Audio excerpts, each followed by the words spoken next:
Kailan mo unang sinubukan mag-online sugal?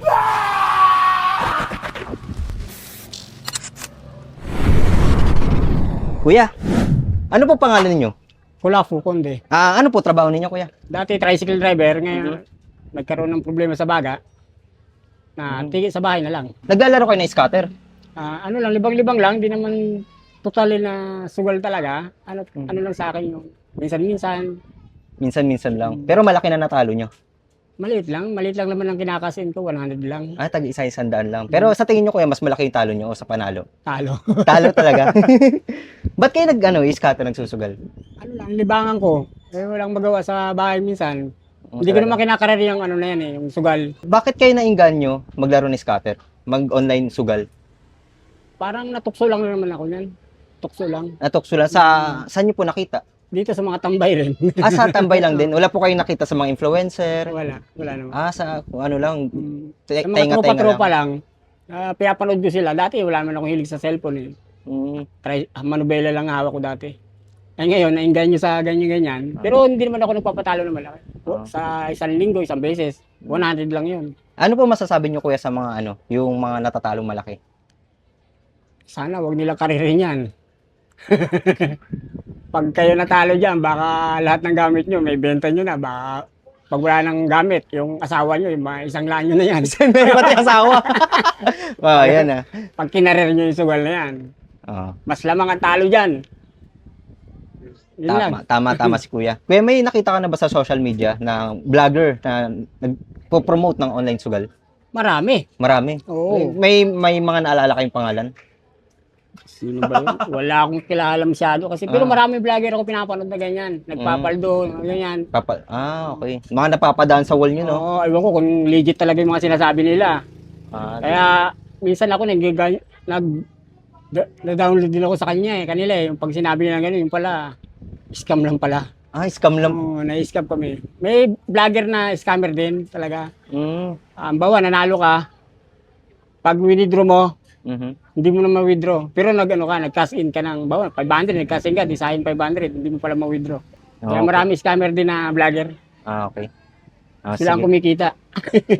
Sila lang kumikita, tayo ng ginagatasan, no? Okay, maraming salamat, kuya. Pula po, Konde. Okay, thank you.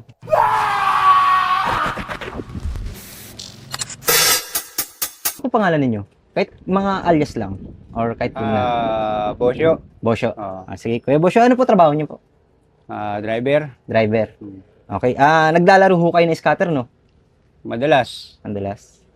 Mga malaki na ba yung talo nyo sa scatter? Hingit kumulang. Migit kumulang. Mga magkano na po yung mga naitalo nyo? Sa tingin nyo?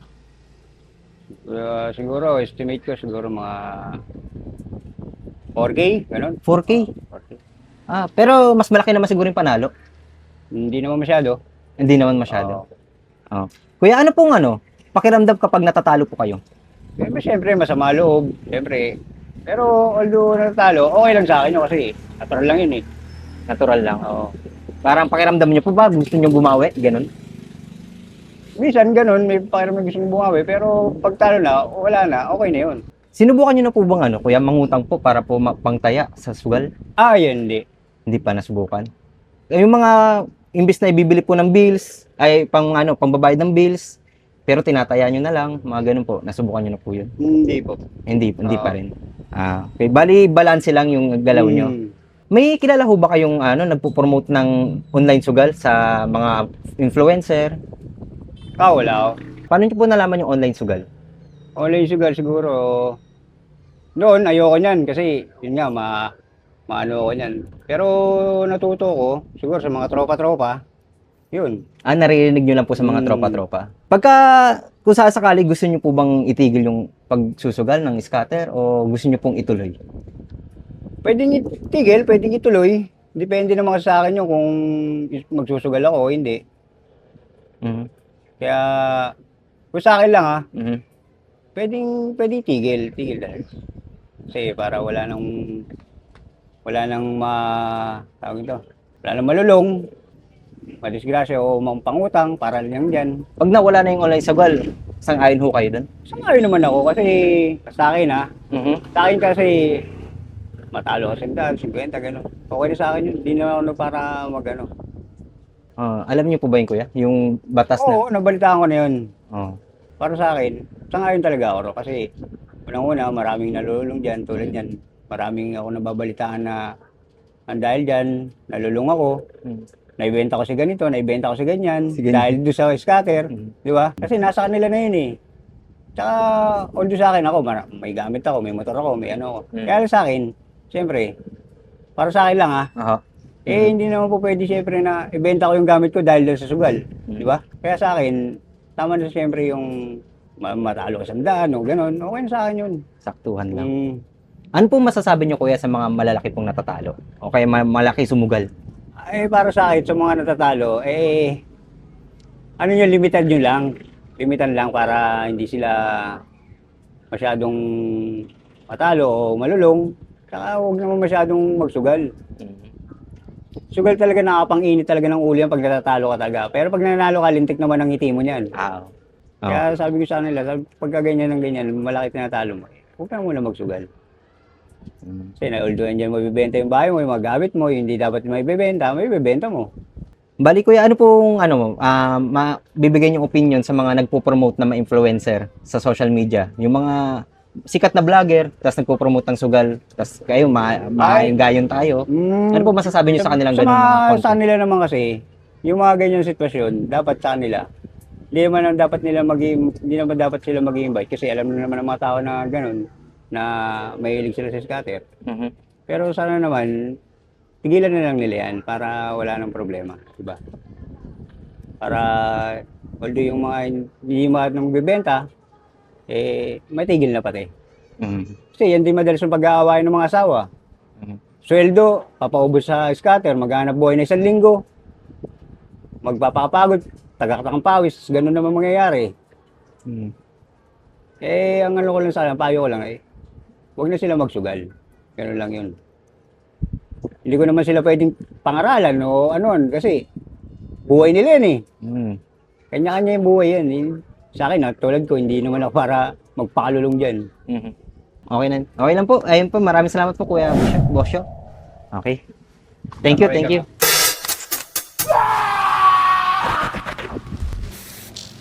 Ayun na si Tolmac. Ano nangyari? Grabe, naiyak ako. Nalungkot lang ako kasi yun nga, ibebenta yung asawa. Isasanla. Isasangla pala. Di pala man, isasangla lang pala. Para mabalik, no? Mabalik pa. Hiram lang. Hiram lang. Matindi. Pero joke lang naman ni Kuya yun. Pero ayun nga, nakakalungkot. Pero gusto naman nila magbago din. Kayo na mismo ang nakarinig. Huwag niyong isasanla yung mga asawa ninyo. Pasok kaya natin yung gobyerno sa usapan. Ano kaya action ng gobyerno dito, Tol Drew? Recently lang. Kaya nga natanggal yung mga page ng mga influencer na nagpo-promote ng online sugal. We salute you. We salute you. Kudos. Kudos. Yeah. Total ban. Sana ma-implement kasi si Pagcor ayaw mag-total ban eh. Pero Bakit ayaw? Si Pagcor kasi ang sinasabi ni Pagcor, no, na pagka tinotal ban natin yan, maraming mawalang tax. Baka mas lalo silang pumunta sa mas black market. 'Di ba na pumunta sa black market na sugalan, sa online sugalan na black market, o baka ba deep web. Yung mga yung mga hindi regulated. Mga hindi regulated. Mas hindi sila ginagawa safe na nga nila eh. Nagagawa na nga eh. Nagagawa na, no? Oo. Total ban na lang. Total ban Diba? na lang. Sa tingin mo? Tapos, tingin ko total ban din talaga eh. Oo, ayaw magsugal. Hindi naman ako nagsusugal. Ayaw mag-promote ng sugal. Mag-promote ng sugal, 5 pag-isipan million. ko. Pag-isipan ko. Hindi, joke lang. Ayoko, kahit 1 billion pa yan. 1 billion kalokohan mo. Ilang minuto ba?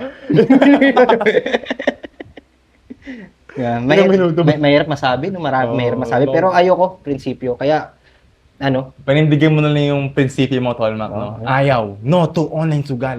Para sa inyo mga followers namin, kahit gaano kalaki yung ibibigay sa amin pera, manood lang kayo sa amin, masaya na kami. May followers ba tayo? Meron 6. 6 tayo, ha? Love trip na, Tolmac. Para sa kanila. Para sa mga 7 Ay, 7 na ba? Para sa mga 7 followers namin. Hindi kami magpo-promote ng online sugal. Tol Drew, ito mabago lang ha. Bilib ako kay BMAC. Di siya talaga nagpo-promote ng online sugal para sa mga followers niya kahit malaki yung ino-offer sa kanyang pera. May negosyo din naman siyang sarili. Ba't kailangan niya pa? Yun, di ba? Tumutulong na nga lang siya eh. Kung tutusin Yun eh, yung para... tanong ko. Diba? Yun yung tanong ko. Yun yung tanong ko. Diba? Sa mga mayayaman na, Oo. na nakaangat na, ba't kailangan mo pang mag-promote ng online sugal? Kasi ayaw niyang ma-influensyahan yung mga followers niya. Dahil dyan, BMAX. Yeah. BMAX. D-Max. Suporta kami sa'yo. Yeah. BMAX. Sa'yo kami. I-follow kita, BMAX. Mapalo mo din kami. Promote mo naman kami. Ayan na, narinig nyo na ang aming opinion. Opinion na. Narinig nyo na ang kwento. Kwento. Ng mga in-interview namin. Sang-ayon ako sa total ban. Alam mo kung bakit? Bakit? Tol, napaka-easy, napakadali ma-access, no? Para sa mga tao, yung online sugal. O, isipin mo, saglit lang, cash in, gamit GCash, bam! Ipasugal ka na. Cash out, ganoon din. Napakabilis lang. Napakabilis ng transaction para mapagsugal ka doon sa online gambling, no? Hindi hassle. Hindi tulad na pupunta ka pa ng casino. Diba? Mabilis yung kahit sino may access, napakabilis ng access. Sa totoo na pati mga 18 below, di lang na-detect pero nagsusugal din na. Ha? Tama! Kasi sa sobrang bilis ng access. Kahit minor de edad, yung mga pambaon nila, no? Pwede lang ipang sugal. Oo. Wala Ayun na. kayong magandang nadudulot. So, sang-ayon kami, ito sa amin lang to sang-ayon kami na mapatupad yung total ban ng online gambling. Kaya naman, Tol Drew, ang hatol natin sa online sugal na yan ay total ban. Ban! Dalisim kayo Wait sa lang, mga wait lang. utak ng Pilipino. Kayo! Anong masasabi ninyo? Tol Drew, bakit ba may kandila tayo pala dito? Maraming salamat sa... Ay! Tapon! Maraming salamat sa Ellie & Co. sa aming kandila. No? Baka naman. Ang bango. Ang bango, no? Mabango. Mabango. Napapaganda din yung mindset namin. Alam nyo ba, bakit may kandila kami dito? Isa sa mga dahilan ba't may kandila dyan, dahil sa mga account na terminate, kandila kami. Nakikiramay kami sa iyo. Wala akong sinasabi eh. Huwag mo sabihin, Tol Drew. Wala akong sinasabi. Pero Tirik mo kami ng kandila para sa sa mga account, sa mga account na nabuhan ni Meta. wala po kaming masamang intention. Kami ay concern lang, kaya may kandila kami. At isa pa sa mga dahilan, yung init ng online sugal na yan. Taong sumugal sa online sugal na yung mga ari-arian nila na wala na. Ha? Nandyan yung kandila para sa inyo. Yung mga hindi na mababalik na gamit ninyo, mga nabenta na, Nagsanla ng asawa. magsanla ng asawa, mga perang nawala. Kaya kami may kandila. At higit sa lahat, yung online sugal, technically, ay yung apoy na dapat natin patayin sa tingin natin, Tol Drew. Oo. Sa tingin mo ba, Tol Drew? Kaya natin patayin yung apoy ng online sugal. Gising. Pilipinas. Kaso, masakit nga lang pumatay ng apol. Kaya mo ba? Kaya ko yan. Kaya. So, ganun kasakit pumatay ng apol. Kaya Kaya ni Tol Drew yun. Papatay mo na.